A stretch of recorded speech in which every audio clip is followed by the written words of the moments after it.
আজি আমি পুৰণি স্কুললৈ বুলি আহিলোঁ। পুৰণি মানে আমি পঢ়ি যোৱা বিদ্যালয়খন পুৰণি নহয় আৰু আমাৰ কাৰণে সদায় সেইখন নতুন আৰু সদায় কাৰণে আপোন হৈয়ে আছে বাৰু।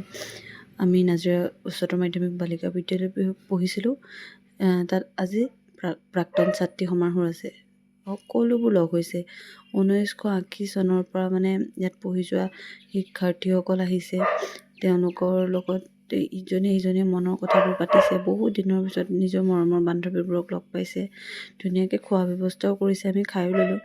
তাৰপৰা আমি আমাৰ এটা ক্লাছ ৰুমত বহিলোঁগৈ। পুৰণা কথাবোৰ পাতিছোঁ, আকৌ পুৰণা স্মৃতি ৰোমন্থন কৰিছোঁ।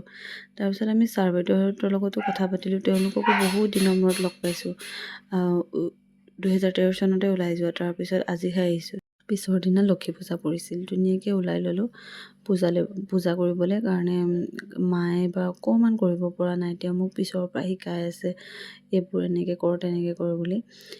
চব ময়ে কৰিছিলোঁ, সেইকাৰণে ভিডিঅ'টো অকণমান ৰাখি থ'লোঁ পিছতো চাব পাৰিম বুলি। যদি ভিডিঅ'টো ভাল লাগে লাইক কমেণ্ট শ্বেয়াৰ কৰি দিব। Thank U.